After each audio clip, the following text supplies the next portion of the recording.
ஆன்மீக நெஞ்சங்கள் அனைவருக்கும் எனது அன்பார்ந்த வணக்கங்கள். இன்னைக்கு வீடியோல நம்ம தொழில் ஸ்தாபனத்தில் இருக்கிற பிரச்சனைகள், அந்த பிரச்சனையில இருந்து நம்ம எப்படி வெளியில வர்றது அப்படிங்கிறத நம்ம தெளிவா விளக்கமா இன்னைக்கு பார்ப்போம்.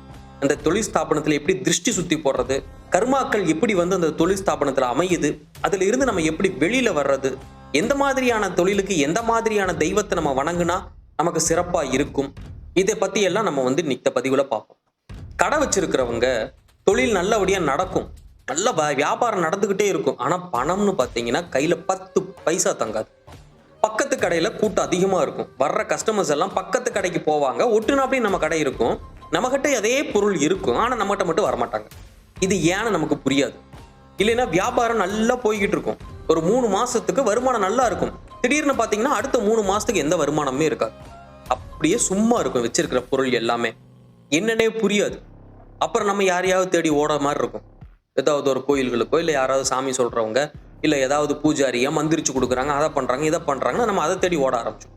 விவசாயிகள் வெள்ளாமை நல்லா வரும், செடி நல்லா எந்திரிச்சு கொழு கொழுன்னு வந்திருக்கும். ஆனா அதுல வெள்ளாமை நமக்கு பிரயோஜனமாகற மாதிரி எடுக்கலாம், காய் எடுக்கலாம் அப்படின்னு பார்த்தோம்னா ஏதாவது ஒரு வைரஸ் செடியெல்லாம் செத்து போயிடும். இல்லையா நம்ம பொறிச்சு போடுற காய்க்கு விலை இருக்காது, வெள்ளாமையில ஏதாவது ஒரு குறை இருக்கும், பாதிக்கும். சிவில் இன்ஜினியர்ஸ் கட்டடம் கட்டி கொடுக்குறவங்க, கட்டடம் நல்லா ஏகப்பட்ட கட்டடங்கள் நமக்கு கியூல இருக்கும், ஆனா வேலையாளர்கள் அமையவே மாட்டாங்க. வேலை நடந்துகிட்டு இருக்கும், திடீர்னு கிளம்பி எல்லாம் போயிடுவாங்க. நம்ம ஆள் பிடிச்சா கிடைக்காது, கடைசியில அங்க கெட்டவர் வாங்கிட்டு கொண்டிருக்கும். இந்த மாதிரி தொழில்ல இருக்கிறவங்க பல பிரச்சனைகளை எல்லா நாளும் சந்திச்சுக்கிட்டு தான் இருக்கும். இந்த பிரச்சனைகள் எல்லாம் ஏன் வருது, இதுல இருந்து நம்ம எப்படி வெளியில வர்றது? ஒரு தொழில் நீங்க நடத்துறீங்க, அந்த தொழில உங்களுக்கு லாபம் வருது அப்படின்னா இன்னொருத்தருடைய நஷ்டம் தான் உங்களுக்கு லாபம். அதை நம்ம என்னைக்கும் மறந்துடக்கூடாது. நம்ம ஏத்துக்கலினாலும் அதுதான் உண்மை. ஒருத்தருடைய நஷ்டம் தான் நமக்கான லாபம். அப்ப கண்டிப்பா ஏதோ ஒரு இடத்துல நமக்கு கர்மா பாதிக்கும்.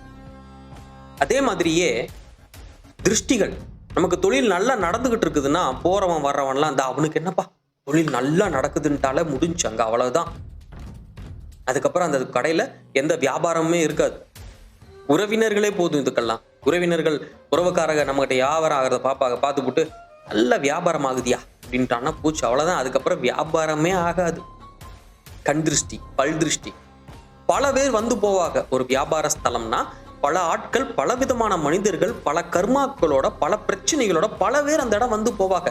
10 பேர்த்துல 2 பேர் நல்லா வாங்கினான்னா சந்தோஷமா வாங்கிட்டு போனா 2 பேர் நம்மளை கரிச்சு கொட்டிட்டு தான் போவான். இது வியாபார ஸ்தலத்துல கண்டிப்பா நடக்கக்கூடிய ஒரு விஷயம்தான். இது இல்லைன்னு யாருமே தவிர்த்திட முடியாது. அப்படி இருக்கும் பொழுது பல வகையான திருஷ்டிகள் நம்ம கடையை நோக்கி வரத்தான் செய்யும். நம்ம வியாபார ஸ்தலம் ஏதோ ஒன்று, விவசாயமாகட்டும் இல்ல எதுவா இருந்தாலும் இந்த மாதிரியான ஒரு எரிச்சல், பல்லெரிச்சல், கல்லெரிச்சல் இதெல்லாம் நம்மளை நோக்கி வரத்தான் செய்யும். இதை விட பக்கத்து கடைக்காரனுக்கு வியாபாரம் ஆகலின்ட்டு எங்கேயாவது தேடி போய் ஏதாவது ஒன்று செஞ்சு கொண்டுட்டு வச்சுட்டு போயிடுவான். நமக்கு அதோட வியாபாரம் பூரா படுத்துக்கும்.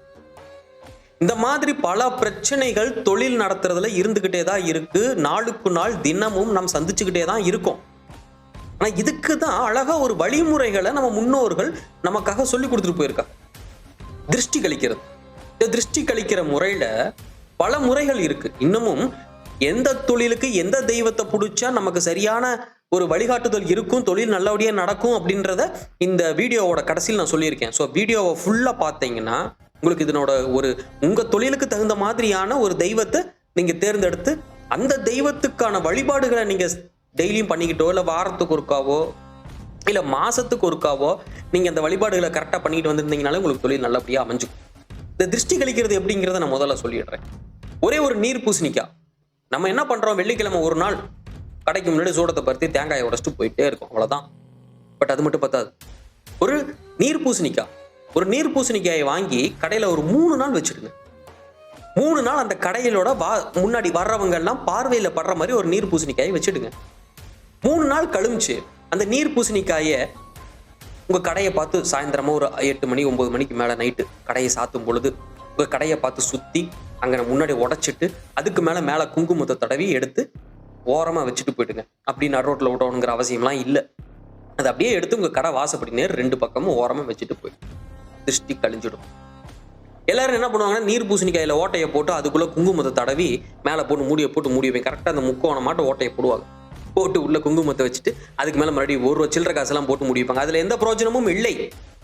நீர் பூசணிக்காய் உயிருடன் இருந்தால்தான் அதனோட சக்தி நிலைகள்லாம் அது உறிஞ்ச முடியும். அங்கே இருக்கிற நெகட்டிவ்னஸ், திருஷ்டி, இந்த மாதிரி இருக்கிற உணர்வுகளை, உணர்ச்சிகளை அது உறிஞ்சும். உங்கள் கடையில் இருக்கிற நெகட்டிவ்னஸ் அது உரியணும்னா அதுக்கு உயிர் வேணும். நீங்கள் அதை அறுத்துட்டீங்கன்னா அதுக்கு உயிர் போயிடும். அதில் எந்த பிரயோஜனமும் கிடையாது. அதை உடைச்சதுக்கு அப்புறம் மேலே குங்குமத்தை தடவி தூக்கி போட்டு ஓரத்தில் போடுங்க. தொட்டா நமக்கு ஒட்டிக்கணும்லாம் இல்லை, அப்படிலாம் கிடையாது. அதை உடைச்சிட்டாலே அது முடிஞ்சு போச்சு. அப்படியே ஓரத்தில் தள்ளி விட்டு போட்டு அங்கனையே கையை கழுவிட்டு நீங்கள் வீட்டுக்கு போயிடுங்க. இது ஒரு வகை. நிறைய பேர் என்ன பண்ணுவாங்கன்னா, ஒரு எலுமிச்சம்பழத்தை 2ஆ அறுத்து ஒரு சைடு குங்குமத்தையும் ஒரு சைடு மஞ்சளையும் தடவி கடைக்கு வாசப்பட்டியில் வச்சிருவாங்க. நெகட்டிவ்னஸ் நிறையா நம்ம கடைக்குள்ள வருது, அது வரக்கூடாது, பாசிட்டிவாக வரணும்னு சொல்லிட்டு அப்படிலாம் பண்ணக்கூடாது. எலுமிச்சம்பழத்தை அறுத்தாலே அதுக்கு உயிர் போயிடும். அதில் வைக்கிறதுல ஒரு பிரயோஜனமும் கிடையாது. முழு எலுமிச்சம்பழத்தில் ஒரு எலுமிச்சம்பழத்தில் மேலே சந்தனம் வச்சு அதுக்கு மேலே ஒரு குங்குமத்தை வச்சு முழு எலுமிச்சம்பழத்தை உங்கள் கடை வாசப்படியில் 2 வச்சிங்கனாலே அது ஒரு ஐஸ்வர்யம் பயங்கரமாக இருக்கும். நல்லா இருக்கும். அது எந்த நெகட்டிவ்னஸும் உங்கள் கடைக்குள்ளே வராமல் அது உறிஞ்சி எடுத்துக்கும். பொழுதோடவோ இல்லை ஒரு 3 நாள் கழிச்சோ அதை எடுத்து கொண்டுட்டு போய் வெளியில் எங்கிட்டாவது எரிஞ்சிடலாம். அந்த மாதிரி பண்ணி பழகுங்க. அறுத்து வைக்காதீங்க. அதில் பிரயோஜனம் இல்லை. அதில் எந்த ஒரு யூஸுமே கிடையாது. பார்க்கறக்கு அழகாக இருக்கும், அவ்வளோதான் ஒழியோ அது எந்த பிரயோஜனமும் கிடையாது. அதே மாதிரி கடையில் டேபிள் மேலே ஒரு டம்ளர் தண்ணி வச்சு அதுக்குள்ளே ஒரு எலுமிச்சம்பழத்தை, ஏதாவது ஒரு கோவிலில் இருந்து எடுத்துகிட்டு வந்த எலுமிச்சம்பழத்தை அந்த தண்ணியில் போட்டு வைங்க. அங்கே வர்ற நெகட்டிவ்னஸ் எல்லாம் அது உறிஞ்சிக்கும். அதுக்கப்புறம் அது என்ன பண்ணுறீங்கன்னா, சாயந்தரம் நேரம் அதை எடுத்து வெளியில் உடச்சி எறிஞ்சிருங்க. அதை நம்ம 3 நாள் 4 நாளைக்கு அப்படியே வச்சுருப்போம், அது யூஸ் இல்லை. அதை அன்றைக்கி சாயந்தரமே அதை எடுத்து வெளியில் உடச்சி எறிஞ்சிருங்க. அப்போ தான் அது மறையும், அது கழிஞ்சு போகும். அப்படியே அந்த கடைக்குள்ளேயே விட்டுட்டு போயிடாதீங்க. அதை இன்னமும் தொழில் பண்ணுறவங்க, கடை வச்சுருக்கிறவங்கெல்லாம், ஒரு விவசாயம் பண்ணுறவங்கெல்லாம் என்ன பண்ணலான்னா, ஒரு சேவலோ இல்லை ஒரு கோழியோ வாங்கி 3 நாளைக்கு உங்கள் தோட்டத்திலேயோ இல்லை அந்த தொழில் நடக்கிற இடத்துலையோ கட்டி வச்சுருந்துட்டு 3 நாள் கழிச்சு ஏதாவது ஒரு முனீஸ்வரன் கோயிலையோ கருப்பணசாமி கோயிலையோ தானம் கொடுத்துருங்க. நீங்கள் அடசல் போடுறது, கெடா வெட்டுறது இதெல்லாத்தையும் விட தானம் கொடுத்து பழகுங்க. மாசத்துல ஒருக்கா இல்லை 2 மாதத்துக்கு ஒருக்கா இல்லை ஒரு 3 மாதத்துக்கு ஒருக்கா யாராவது ஒருத்தர் ஏதாவது ஒரு கோயிலுக்கு, ஏதாவது ஒரு கோவிலுக்கு தானம் கொடுத்து பழகுங்க. ஒரு கோழியோ சேவலோ உங்கள் கடையிலையோ இல்லை விவசாயம் நடக்கிற தோட்டத்துலையோ எங்கேயோ அந்த தொழில் நடக்கிற இடத்துல ப்ரொடக்ஷன் ஃபீல்டாக இருந்தால் அந்த ப்ரொடக்ஷன் ஹவுஸ்குள்ளே அந்த சேவலையோ கோழியோ கட்டி வச்சுருந்துட்டு ஒரு 3 நாள் கழிச்சு அந்த சேவலையோ கோழியோ கொண்டுட்டு போய் ஏதோ ஒரு முனீஸ்வரன் கோயில்லையோ இல்லை கருப்பண்ணசுவாமி கோயிலையோ இல்லை முருகன் கோவில்லையோ நீங்கள் அதை தானம் கொடுத்துருங்க. தானம் கொடுத்துட்டீங்கன்னா அந்த கோழியோ சேவலோ நீங்கள் வீட்டில் கட்டியிருப்பீங்க, அது அங்கே இருக்கிற நெகட்டிவ்னஸை பூரா எடுத்து வச்சுக்கும். அதை கொண்டு தானம் கொடுக்கும்போது அது அப்படியே அதோட போயிடும். இந்த மாதிரியான மெத்தட்ஸை ஃபாலோ பண்ணுங்க. இல்லை விவசாயம் பண்ணுறவங்க, இயற்கை சார்ந்த தொழிலில் அமர்ந்திருப்பவர்கள், அதாவது விவசாயம் பண்ணுறவங்க, கட்டடம் கட்டுறவங்க, மண்ணில் தொழில் பண்ணுறவங்க, நீர் தொழில் பண்ணுறவங்க, இவங்கெல்லாம் என்ன பண்ணலான்னா 6 மாதத்துக்கு ஒருக்கா ஒரு காவு கொடுத்துட்டு, ஏன்னா இயற்கையை வைத்து பணம் சம்பாதிக்கிறோம். அப்போது அந்த கர்மா ரொம்ப அதிகமாக தான் இருக்கும். இயற்கை எல்லாத்துக்கும் பொதுவானது. அதை வச்சு பணம் சம்பாதிச்சோம்னா அந்த கர்மா ரொம்ப தாக்கத்தை கொடுக்கும். அதுக்காக 6 மாதத்துக்கு ஒருக்கா ஒரு அடசல் போடுங்க, ஒரு காவு கொடுங்க, இல்லை ஒரு கெடா வெட்டுங்க. வருஷம் ஒருக்கா ஒரு கெடா வெட்டுங்க. உங்களுக்கு அந்த திருஷ்டி, அந்த கர்மா அதுல இருந்து விலக ஆரம்பிச்சுடுவீங்க. அதனாலதான் அந்த காலத்துல எல்லாம் எல்லா விவசாய பூமிக்குள்ளேயும் ஒரு கற்பண்ண சுவாமியும் ஒரு கன்னிமார் தெய்வத்தையும் வச்சிருந்தாங்க. கன்னிமார் அப்படியே இயற்கையோட சொரூபம். கற்பண்ண சுவாமி அந்த தோட்டத்துக்கு அந்த எல்லைக்கு காவல்காரன்னு சொல்லுவாங்க. இது எதுக்காகனா 1 வருஷத்துக்கு ஒருக்கா காவு கொடுத்துக்கிட்டே இருப்பாங்க. காவு கொடுக்க கொடுக்க கொடுக்க உங்களுக்கு அந்த திருஷ்டி விலக ஆரம்பிச்சிடும், அந்த கர்மா விலக ஆரம்பிச்சிடும். இதனாலதான் எல்லா தோட்டத்திலையும் கற்பண்ண சுவாமி, முனீஸ்வரன், நாகம்மன், கன்னி தெய்வங்கள் இப்படிலாம் நிறைய தோட்டத்தில் வச்சிருப்பாங்க. ஏகதேசம் அந்த காலத்துல எல்லா தோட்டத்திலையும் இந்த மாதிரி இருக்கும்.